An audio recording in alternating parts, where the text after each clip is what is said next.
Hello everybody, this is Gleaming Colt. Well, update 8.3 has come out today, so it's time for my bi-monthly patch notes review. So, before I begin, I just wanted to let you know that I do actually have videos on the way. Hopefully, I have the Missouri script, I have a couple, in a Blitz script being worked on at the moment. And I also have some other videos that are not actually World Warship Blitz related, hopefully coming out soon. I know I haven't been active, but yeah, my upload schedule was already horrible. It's just gotten worse over the last few months until it's been mostly just patch notes videos. Yeah, let's just get through the patch notes. So we have optimization of matchmaking rules. Basically, this is just going to fix a little issue where some teams would get a bunch of 3-player and 2-player teams on one side and then a bunch of randoms on another. This will basically fix that, so there will be an even amount of teams on each side. So if there's a 2-player team, you'll have 2 on each side, and then if you have a 1-player, 1 team. If you have 3 teams, if you have a 3-player team, there's only 1 on each side.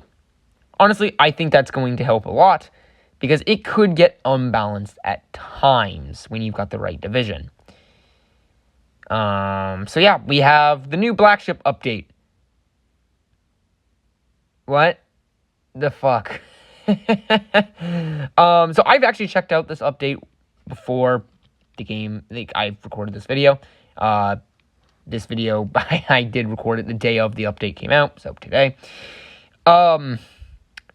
No, the Black Ship update is kind of stupid. Free XP exchange, just do the Super Ship XP, free XP exchange thing. It's so much better. It's not even funny, it's like actually so much better.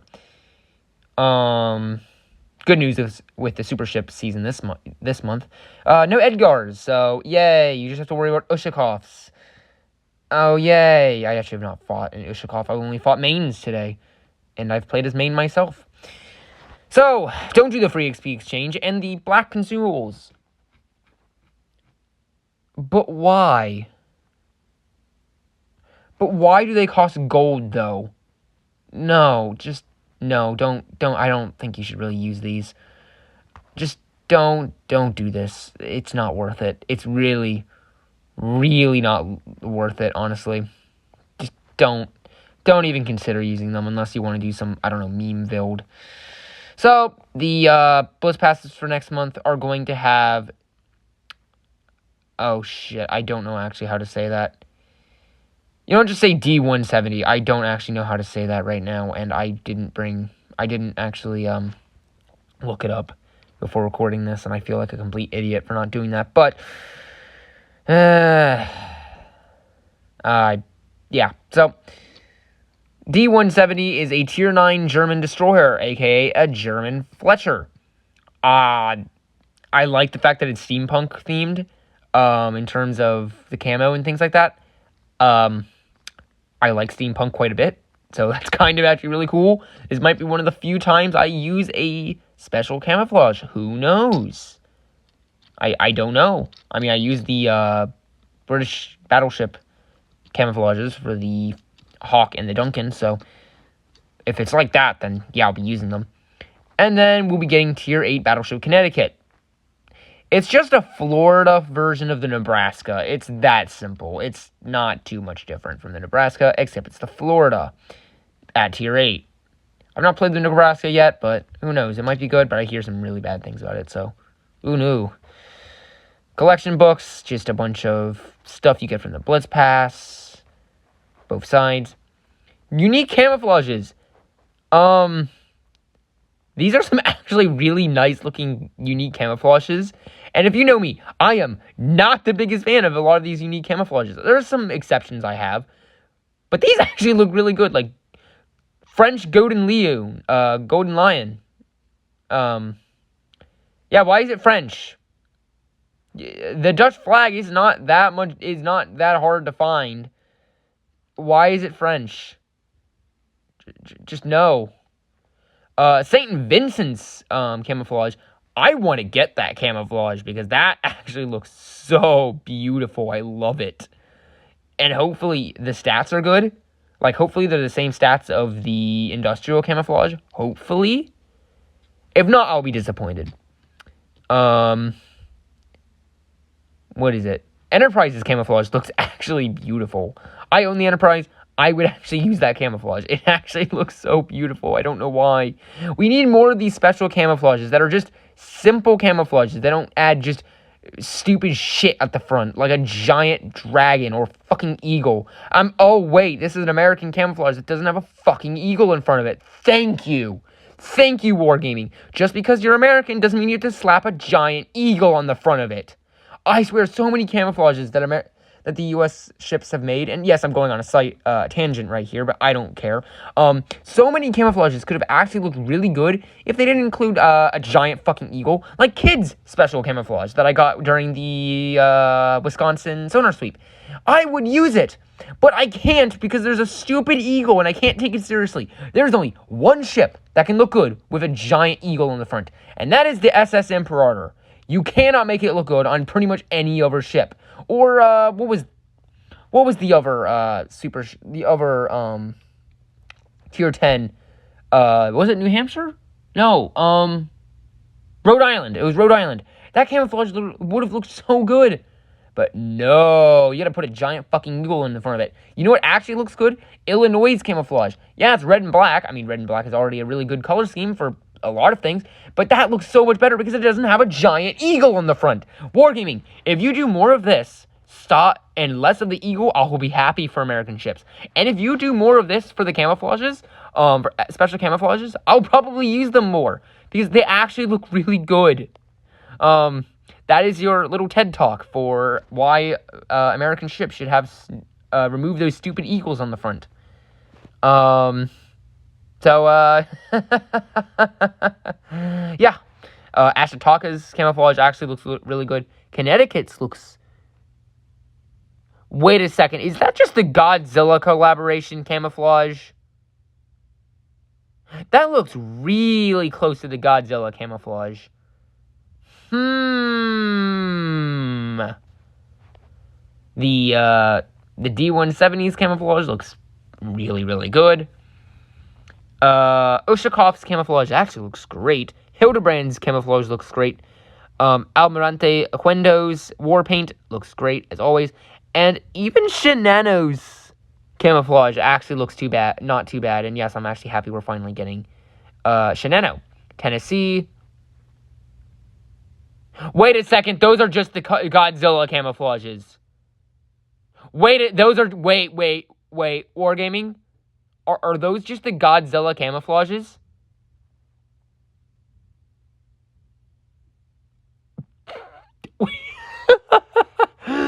Godzilla versus Kong crossover at home. Some kid asks, can we have the Godzilla crossover? And parent says, no, we have the Godzilla crossover at home. Godzilla crossover at home. Oh my god.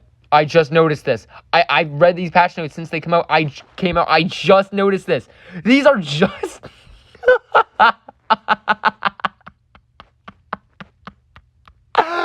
Oh, that's some of the funniest shit I've seen from Wargaming in a while. Oh my god. I think they are, at least. They look really close if they're not. Oh well. Anyways, standard commanders. We're getting some more commanders. Nice. New portraits. New frames. New titles. New timed camouflages. Daily login rewards. So in September, we're getting Richard H. Best. Wouldn't you want a German commander for the daily logins rewards rather than an American commander? And I guess October, you get the Rio de Janeiro and the daily login.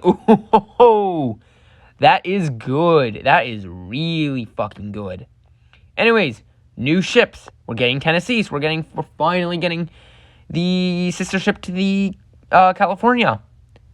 Or actually, the lead ship of the Tennessee class. So, nice. Don't know why it's tier 8, but oh well. There will be a reason. Connecticut, it's just the Nebraska, but with Florida guns, so nothing too new. D170, it's a Fletcher, which is actually surprising. It's the first time we're getting a Tier 9 and a Bliss Pass, so that's nice. Almirante Oquendo, Spanish Tier 9 cruiser. Can it be better than the other Tier 9 Spanish cruiser? Probably. Maybe not. Maybe. Hildebrand. Oh, fuck. Not this thing. Yay! More hybrids. Okay. Shinano. Yes. I really want this. I'm not a carrier player, but I do want the historical carriers because, and also it's the Tier 10. It's a Yamato. It's not Yamato. It's the Shinano. Come on. Okay. Even if you're a carrier hater, and I know that most people are going to hate the fact that we're getting Shinano, at the same time, I'm kind of really, really glad that we're getting Shinano. I've been wanting Shinano in Blitz for years now, so it's kind of...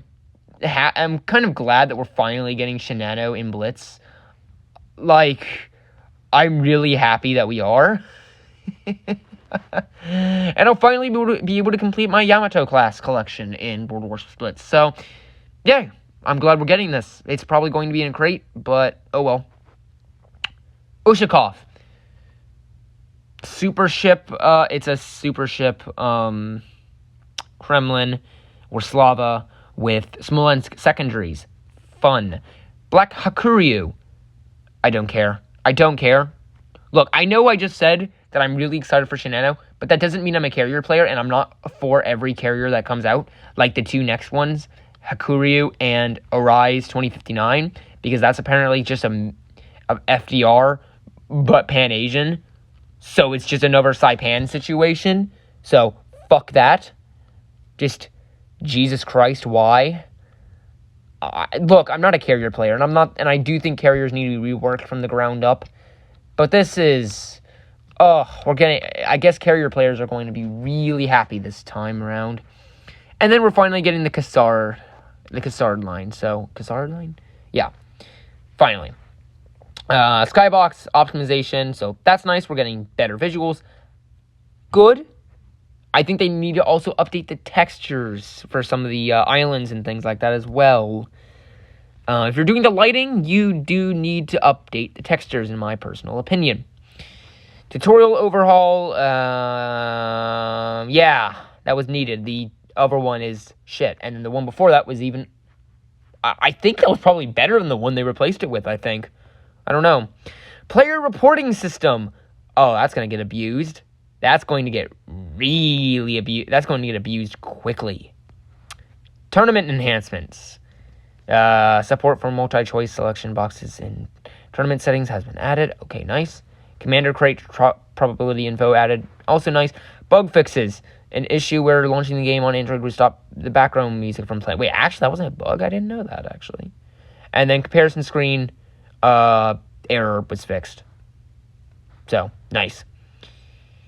Ship balancing. So, sadly, the Montana line does not get buffed. I wish it did, but oh well.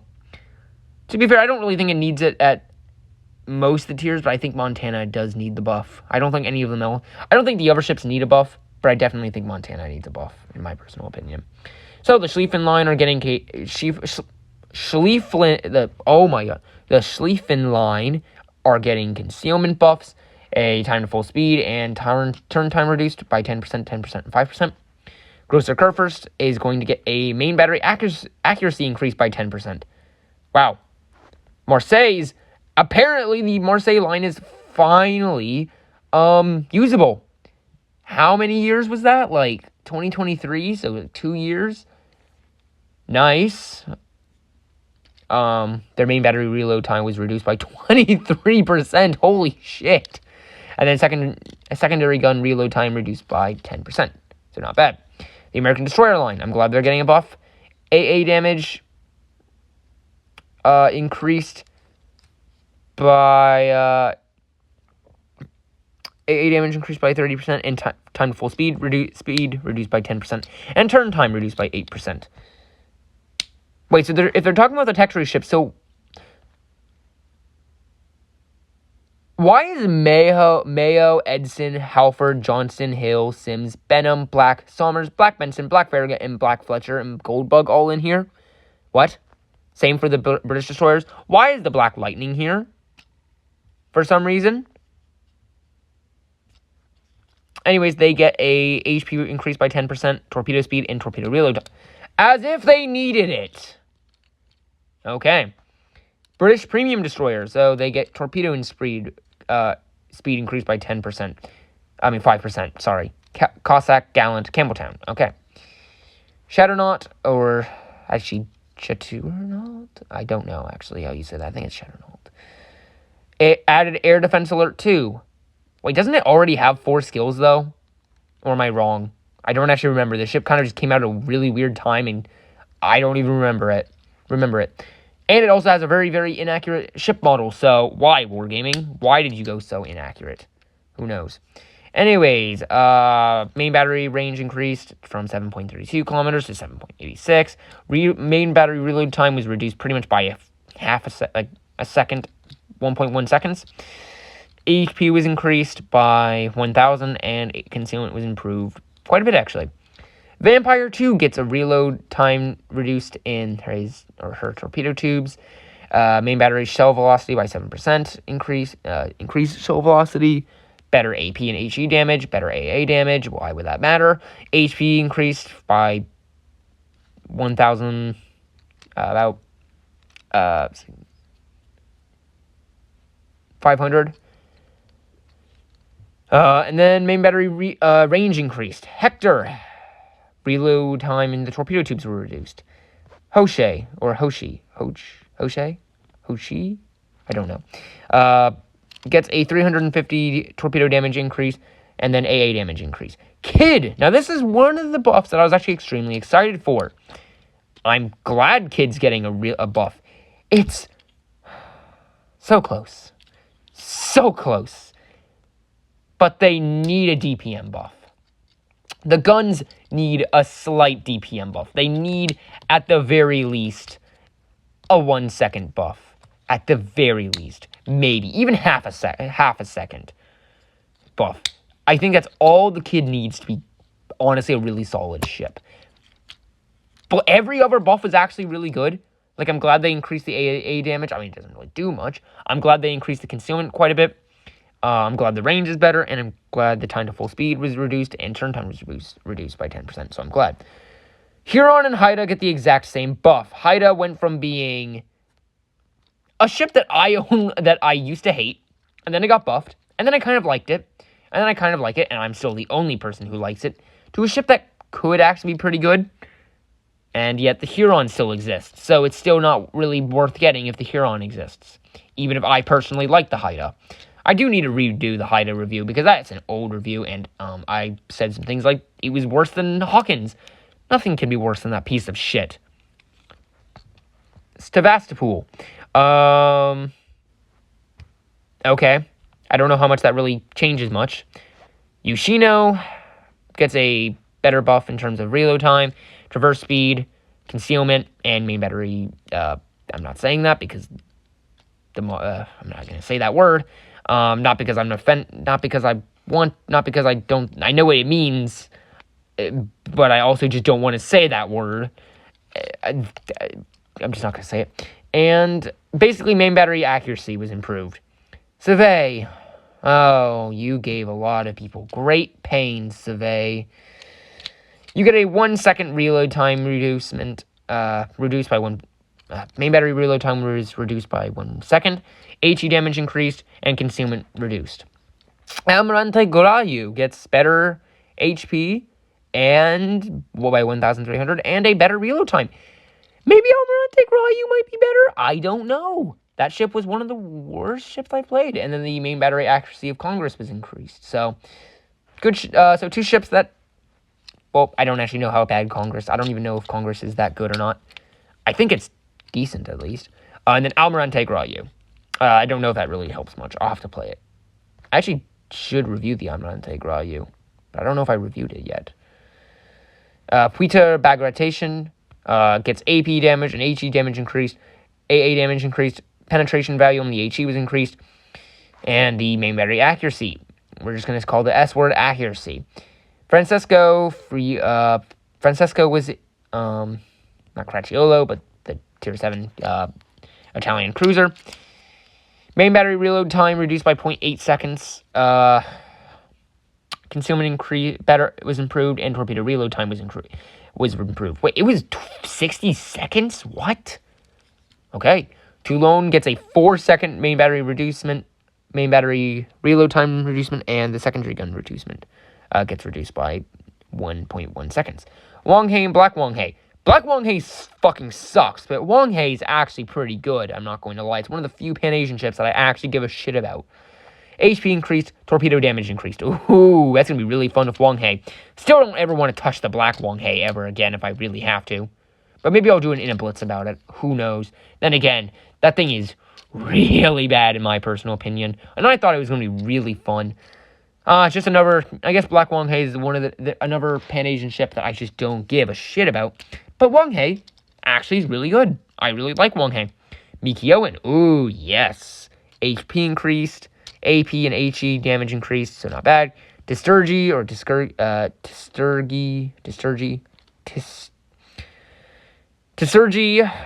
gets AP damage increased, reload time decreased, and AP penetration increased. Nice. Where's that 300% Citadel damage rate that I think it's supposed to have? Unless I'm thinking of a different ship. Heisen gets reload time reduced from 24 seconds to 21 seconds, and then HP increased from 46,400 to 48,700. Damn. Isa gets a slightly better main battery range, and aircraft reload time increased, reduced from 6.6 to 6 seconds. Strasbourg gets, I think, a good buff, actually. HE damage and AP damage increased, the reload time is reduced, and the main battery accuracy was increased. Finally, we're getting a Texas buff. I do need to get the Texas soon. So it gets a 20.5 second reload time now instead of 23 seconds. Not bad. Not bad at all. The ARP event is back. Nice. That was actually one of the few collaboration events that was actually really good, actually. We're getting whatever the fuck extraordinary ones are. Another anime collab. My favorite. Anyways, we got the next title Super Ship season. Large-scale server-wide events, technical improvements. The next Dutch cruisers will arrive. Not the United States! No, not that one. Not the one that's sadly being scrapped. Rest in peace, rest in peace, SS United States. No, it's the USS United States. The bullshit aircraft carrier.